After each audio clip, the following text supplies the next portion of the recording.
Well, embark on a transformative quest for spiritual truth with Path of Faith as we explore the mysteries of faith and the boundless love of God.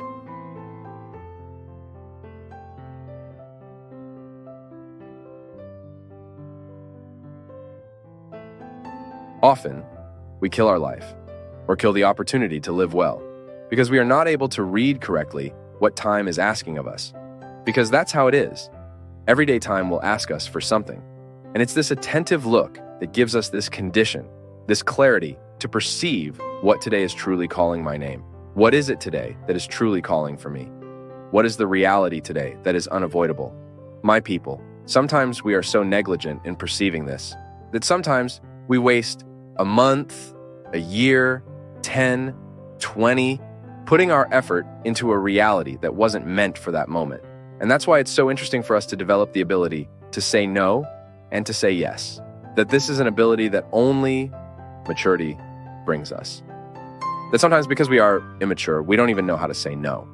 We don't know how to look at the urgencies of time. So we live to please others? No.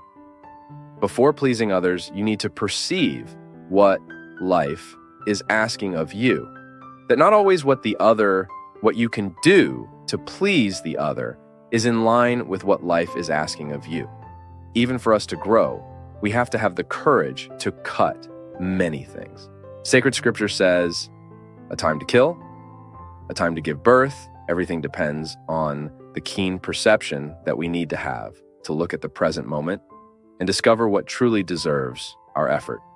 How many times in my life have I put my effort in the wrong place, in the wrong issue? And then there's no way to be happy. There's no way for me to discover contentment, knowing that my effort wasn't where it should have been.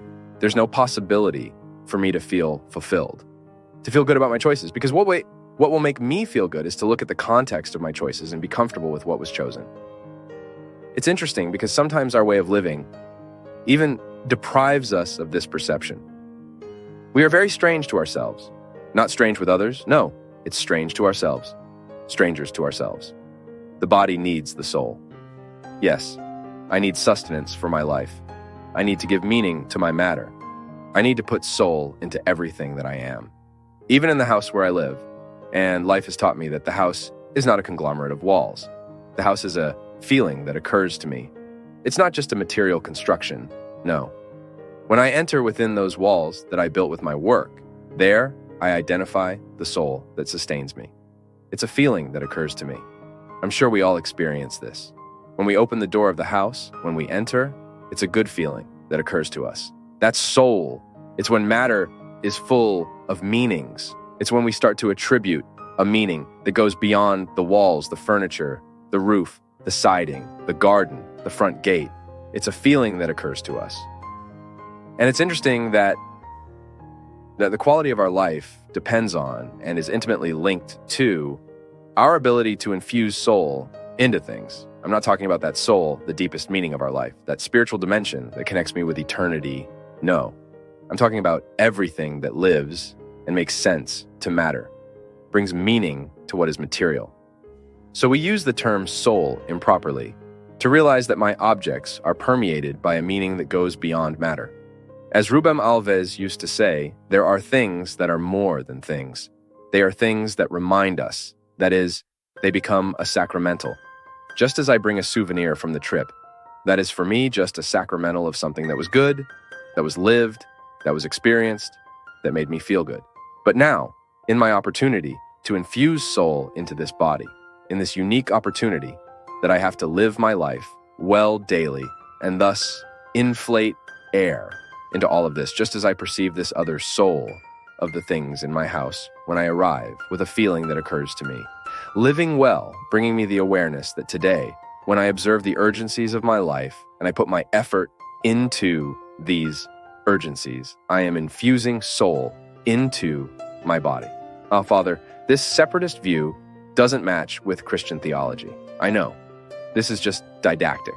This separation is only didactic. It all works together. Body and soul are, although distinct realities, they work together. It's unity. We proclaim the unity of all this. Now, when I perceive, when I identify that I am not doing, that I am not making an effort to live well, I am indeed weakening the resources of my soul, which are precisely to help me live well the life of the body itself. They work together, my people, and we often neglect the observance of time, as in Scripture it says. The sacred writer speaks precisely of this, a time to weep and a time to laugh. There are moments when life itself shows you the need to cry, to let out your excesses, not to be afraid of sadness, to allow that sadness to dig within us, its riches, and to help us find the precious stone that only suffering could lead us to know. Then comes laughter. Laughter doesn't arise by chance. We used to sing that song too, right? I walk slowly because I've already been in a hurry, and I bring this smile because I've already cried too much. The smile is the result of tears shed well. The smile is the final result of a process of struggle that we establish, of observing day by day what effort that day asks of me. What do I need to do today to have the right to smile tomorrow? And it's good. You know why? Because as we are going through the tough times, knowing that they will be constructive, small smiles are already born along this process. When we talk about a final smile, it's just the metaphor of a well-done, well-lived process, a time to embrace, a time to distance oneself. How much suffering, right? In realizing distancing as necessary, the growth of the other, it's that child who goes away to study. You can't hold on to children. That's why it's time to embrace, it's time to take care, it's time to be together, and the time will come when that distance will be necessary for the course of life itself. Then he returns. But at first, we need the distance. It's the urgency of the day. The time has come. It's necessary to study. It's necessary to seek a future outside of here. My people, when we observe the movement of time and its urgencies, we enter into the context of an irreplaceable wisdom for our human fulfillment, a time to tear, a time to sow. If we don't have the courage many times to tear some realities, then we'll never be able to live the liberation of them. Today I even wrote about it.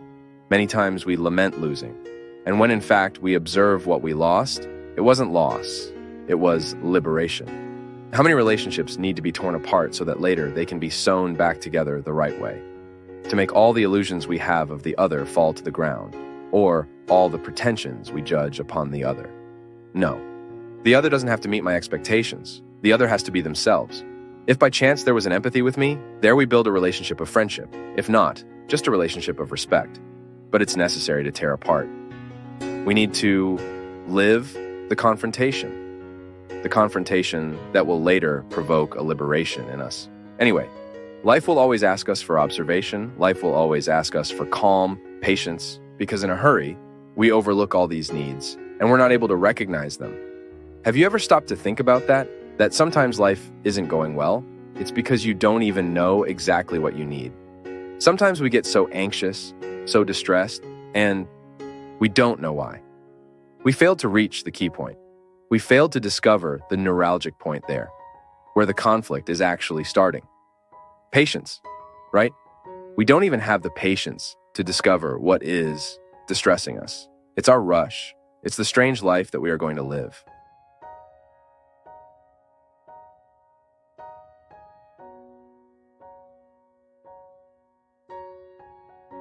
It's been a pleasure having you with us on Path of Faith.